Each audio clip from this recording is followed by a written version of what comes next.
નમસ્કાર વિદ્યાર્થી મિત્રો, આજે આપણે ધોરણ 11 માં ભૂગોળ વિષયમાં જે 5મું પ્રકરણ છે એ છે ભૂમિખંડો અને મહાસાગરો. એના વિશે આપણે અભ્યાસ કરી રહ્યા છીએ. આપણે છેલ્લા ભાગમાં શીખી રહ્યા હતા જેમાં આપણે ભૂમિખંડો અને મહાસાગરોમાં આપણે ભૂતત્વ સૂત્રના સિદ્ધાંત બરાબર વાત કરી કે આપણે ભૂતત્વ સૂત્રના સિદ્ધાંત વિશે આપણે માહિતી આપણે મેળવી હતી, પણ હવે આપણે કહી શકીએ છીએ કે આજે આપણે થોડીક જે બાકી રહેલી માહિતી છે તે આજે આપણે પૂર્ણ કરશું. તો એના પર આપણે આગળ બાબત શીખી ગયા હતા કે ભૂતત્વનું સંચલન આજે આપણે જાણી શકીએ છીએ. છેલ્લા ભાગમાં આપણે કહ્યું હતું કે મુખ્યત્વે આપણે કહી શકીએ કે વિશ્વની સપાટી પર કેટલી તો 7 ભૂતત્વીઓ છે એને આપણે પ્લેટો તરીકે આપણે ઓળખી શકીએ છીએ બરાબર. એટલે કે આ જે 7 ભૂતત્વીઓ છે એમાં આપણે કહી શકીએ છીએ કે ઉત્તર અમેરિકાની ભૂતત્વી, દક્ષિણ અમેરિકાની ભૂતત્વી, પેસિફિક ભૂતત્વી, યુરેશિયન ભૂતત્વી, આફ્રિકાની ભૂતત્વી, ભારત ઓસ્ટ્રેલિયાની ભૂતત્વી, અંટાર્કટિકાની ભૂતત્વી, ભારત ઓસ્ટ્રેલિયા ભૂતત્વી, અંટાર્કટિકાની ભૂતત્વી. આમ કહી શકીએ કે જો મુખ્યત્વે કુલ 7 ભૂતત્વીઓ છે, પણ આપણે કહી શકીએ છીએ કે અન્ય એટલે કે ગૌણ ભૂતત્વીઓ છે 20 જેટલી. એટલે તો 20 જેટલી જે ગૌણ ભૂતત્વ તરીકે પણ ઉલ્લેખ કરવામાં આવ્યો છે. એટલે કહી શકીએ છીએ કે આ ભૂતત્વીઓ છે એ વિસ્તૃત પ્રમાણમાં જોવા મળતી હોય છે, નાના સ્વરૂપમાં જોવા મળતી હોય છે. અને આ જો વાત કરીએ આપણે કે જો બે ભૂતત્વીઓ હોય તો એકબીજાથી દૂર જાય, ધારો કે બે ભૂતત્વીઓ છે એકબીજાથી દૂર ખસે છે એટલે કે એકબીજાથી દૂર જાય તો એકબીજાથી દૂર જાય એટલે કે વિરુદ્ધ દિશામાં ખસતી હોય તેને આપણે કહી શકીએ છીએ અપસારી ભૂતત્વી તરીકે ઓળખી શકીએ છીએ. પણ બે ભૂતત્વીઓ છે એકબીજાથી આગળ વધે નજીક આવે છે, પરંતુ આ બે ભૂતત્વીઓ છે એકબીજાથી આગળ વધી નજીક આવે છે તો તેને આપણે બે ભૂતત્વીને અભિસરણ ભૂતત્વી તરીકે આપણે કહી શકીએ છીએ. ભૂતત્વીને જ્યારે છે આપણે શીખી ગયા હતા કે 47 જેટલી જોવા મળતી હોય છે. એટલે હવે આપણે આજે આગળ વધી રહ્યા છીએ. પાછળ જે બાકી જે ટોપિક હતો કે ભૂતત્વ સંચલન સિદ્ધાંત થોડીક માહિતી બાકી હતી એના વિશે આજે હવે આગળ વધીએ છીએ. તો કહી શકીએ છીએ કે ભૂતત્વીઓ સર્કે છે તેની સાથે જે છે જ્વાળામુખીનો ખરો સૂચના છે. એટલે કે ભૂતત્વીઓ છે પ્લેટો છે એ સર્કે છે જે પૃથ્વીના પેટાળમાં આપણે જાણી શકીએ છીએ કે પૃથ્વીની અંદર આવા જે પ્લેટો સર્કે છે તેની સાથેની નિષ્ક્રિય જ્વાળામુખીઓ ખરો સૂચનાઓ છે બરાબર. એમ માનવામાં આવે છે કે એસ્ટ્રોસ્ફિયરમાં ઉદ્ભવતા ઉષ્ણતાના પ્રવાહનો ભૂતત્વને ગતિશીલ દાખલો જે એસ્ટ્રોસ્ફિયર છે કે જે કહી શકીએ છીએ કે એના ઉદ્ભવતા ઉષ્ણતાના પ્રમાણે કહી શકીએ છીએ કે પ્રવાહનો ભૂતત્વને ગતિશીલ રાખે છે.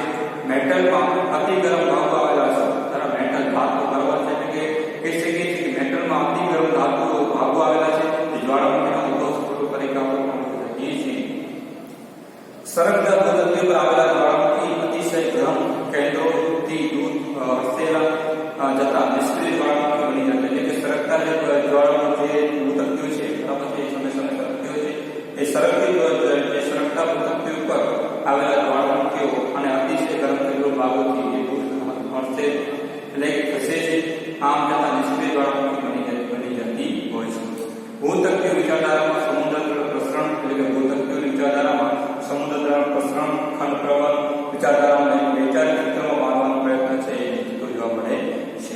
ભૂમિખંડો અને મહાસાગરોની ઉત્પત્તિ વિતરણ દરેક નિર્માણ પ્રક્રિયાને સમજાવતી આ મહત્વની વૈજ્ઞાનિક વિચારધારા તરીકે આપણે ઓળખી શકીએ છીએ. તે વિચારધારા તો ભૂતત્વીય સંચલન વિચારધારા છે, મહત્વની વિચારધારા તરીકે આપણે એને ઓળખી શકીએ છીએ.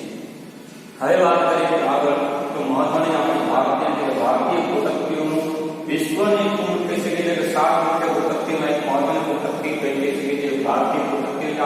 હવે આપણે ચર્ચા કરી રહ્યા છીએ વિસ્તૃતમાં. તો ભારતીય ભૂતત્વી વિશે વાત કરીએ તો વિશ્વમાં કુલ 7 ભૂતત્વીઓ છે આપણે જાણી રહ્યા છીએ. આ ભારતીય ભૂતત્વીમાંની એક ભૂતત્વી તરીકે આપણે ઓળખી શકીએ છીએ. આ ભૂતત્વીઓ ભારતીય ઉપખંડ એટલે કે જે ભારતીય ભૂતત્વી છે ભારતીય ઉપખંડ, ઓસ્ટ્રેલિયાનો ખંડ, તાસ્માનિયા, ન્યુઝીલેન્ડ, હિન્દ મહાસાગરનું કહી શકીએ કે તળિયું અને પેસિફિક મહાસાગરનો નેરુત્તર વિસ્તારમાં તળિયાને બનેલી જોવા મળતું હોય છે બરાબર. આ બધા વિસ્તારો છે કે જે ભારતીય ભૂતત્વીમાં સમાયેલા જે વિસ્તારો તરીકે આપણે ઓળખી શકીએ છીએ. એટલે કહી શકીએ છીએ કે આ ભૂતત્વીમાં ઉપખંડો, ઓસ્ટ્રેલિયાનો ખંડ, તાસ્માનિયા, ન્યુઝીલેન્ડ, હિન્દ મહાસાગરનું તળિયું, પેસિફિક મહાસાગરનો નેરુત્તર વિસ્તારનું તળિયું અને બનેલી ભૂતત્વી હોય એ ભૂતત્વી છે ભારતીય ભૂતત્વી તરીકે આપણે એને ઓળખી શકીએ છીએ. પછી વાત કરીએ તો તો ભારતીય કહી શકીએ કે ભારતીય ભૂતકતીઓનું ઉત્તર પૂર્વ તરફ સરકારને કારણે ભારતીય ભૂતકતીય યુરેશિયન ભૂતકતીઓ જે દબાણ વધારે છે તે કહી શકીએ કે ભારતીય ભૂતકતીઓ છે ઉત્તર પૂર્વ તરફ હશે બરાબર. આપણે શીખી ગયા છે કે આજે આ પૃથ્વીનો ગોળો છે બરાબર. આજે પૃથ્વી બરાબર છે એટલે કહી શકીએ છીએ કે એના મધ્યમાંથી વિસ્તૃત પસાર થાય છે એના ઉપરથી આપણે રેખાંશ મધ્યમાંથી નહીં.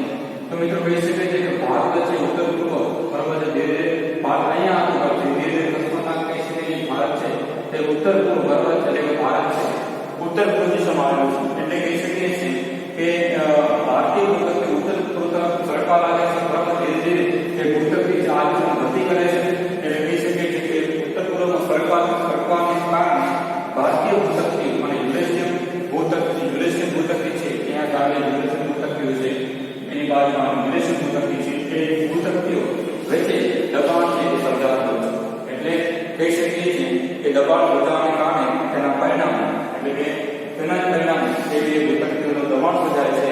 ભારતીય ભૂતકતી ઉત્તર પૂર્વ તરફ ખસે છે અને ત્યાં યુરેશિયન ભૂતકતી છે એ પણ સામે ખસે છે અને જેથી એ બે વચ્ચે દબાણ સર્જાય છે અને જેને લીધે તેને પરિણામ કહી શકીએ છીએ આપણે હિમાલય પર્વતશ્રેણીનું સર્જન સમજ આવતી આપણે કહી શકીએ છીએ કે આપણે હિમાલય પર્વતશ્રેણી છે એનું સર્જન એટલે કહી શકીએ છીએ કે હિમાલય પર્વતશ્રેણીનું સર્જન થયું છે અને આજે પણ તેમાં ભૂકંપો થતા રહે છે. આજે પણ કહી શકીએ છીએ કે આ પર્વતશ્રેણીના ભૂકંપો છે અવારનવાર થતા હોય છે. એટલે આપણે કહી શકીએ છીએ મિત્રો એ ભૂકંપ છે એ એપ્રિલ 2015માં નેપાળમાં થયેલો ભૂકંપ છે જે આપણે કહી શકીએ છીએ કે હાલમાં નેપાળ દેશમાં 2015માં એપ્રિલમાં આવેલો જે ભૂકંપ છે એ કહી શકીએ છીએ કે આ એક પ્રક્રિયાનું પરિણામ તરીકે આપણે ઓળખી શકીએ છીએ.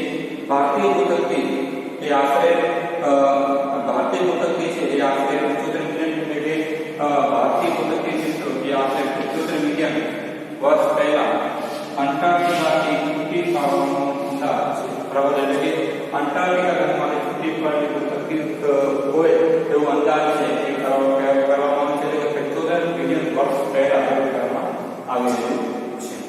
આગળ વાત કરીએ તો આ ભૂતકતી ભારતીય ભૂતકતી અત્યાર સુધી આશરે 5000 કિમી અંતર 5000 કિમી અંતર કાપવાનું પણ મનાતું છે. એટલે કે ધીરે ધીરે ભારતીય ભૂતકતી છે એ ઉત્તર પૂર્વ દિશા તરફ ખસવા લાગી રહી છે. આપણે કહી શકીએ છીએ એક સમય આપણું જે આ ભારતીય ભૂતકતી છે ભારતીય ભૂતકતી છે એ આફ્રિકા ખંડ સાથે જોડાયેલી છે. આફ્રિકા ભૂતકતી સાથે જોડાયેલી હતી પણ ધીરે ધીરે પૃથ્વીની હિલચાલને કારણે એ ભૂતકતી છે ઉત્તર પૂર્વ દિશા તરફ ખસવા લાગી રહી છે. એટલે કહી શકીએ છીએ કે આ ભૂતકતી અત્યાર સુધી આશરે 5000 કિમી અંતર કાપ્યું હોય એવું અનુમાન જોવા મળી રહ્યું છે. ભારતીય ભૂતકતી કહી શકાય ઉત્તર હિમાલય પર્વતશ્રેણી એટલે કે ભારતીય ભૂતકતીઓ કહી શકીએ છીએ ભારતીય ભૂતકતી ઉત્તર હિમાલય પર્વતશ્રેણી તથા પશ્ચિમે અને દક્ષિણમાં હિન્દ મહાસાગરમાં એટલે પશ્ચિમ અને દક્ષિણ હિન્દ મહાસાગરમાં જળમંડળ પર્વતશ્રેણી આવેલી છે. એટલે કહી શકીએ છીએ કે ભારતીય ભૂતકતીઓ ઉત્તર આપણે કહી શકીએ છીએ ભારતીય ભૂતકતી ઉત્તર હિમાલય પર્વતશ્રેણી જોવા મળે છે. પશ્ચિમ અને દક્ષિણમાં હિન્દ મહાસાગર જોઈ શકીએ છીએ આપણે હિન્દ મહાસાગર જળમંડળ પર્વતશ્રેણીનું પર્વતશ્રેણીઓ આવેલી છે એવું માનવામાં આવતું હોય છે. હિન્દ મહાસાગરના તળિયે નાઇટ્રિક એસિડ હારમાળા અને મેસ્કોરને હારમાળા આવેલી છે. આ હારમાળા વૈશ્વિક જ્વાળામુખીના બાબુ તરીકે ઓળખી શકીએ છીએ. તો મિત્રો આજે આપણે આપણો જે આ પાંચમો પ્રકરણ છે ભૂમિખંડો અને કહી શકીએ ભૂમિખંડો અને મહાસાગરો એ આપણે આજે પૂર્ણ કરી રહ્યા છીએ. મારું જે હોમવર્ક છે તમારું હોમવર્ક દીધું સ્વાધ્યાય છે એ તમારું જે સ્વાધ્યાય છે એમાં જે પાકનો હશે એમાં તમારું સ્વાધ્યાય છે કન્ફર્મ રહેશે. પ્રથમ પ્રશ્ન છે સવિસ્તાર પ્રશ્ન, બીજો પ્રશ્ન છે મુદ્દાસર, ત્રીજો છે સંક્ષિપ્ત અથવા છે એક બે વાક્ય અને પાંચમો છે વિકલ્પ. આ બધા પ્રશ્નો છે બધા તમામ પ્રશ્નો છે તમારી જે નોટબુકમાં લખવાના રહેશે. હવે ત્યારે આપણે નેક્સ્ટ નવા પેપરની શરૂઆત કરશું. ત્યાં સુધી તમે રિવિઝન કરતા રહો, ઘરે સારા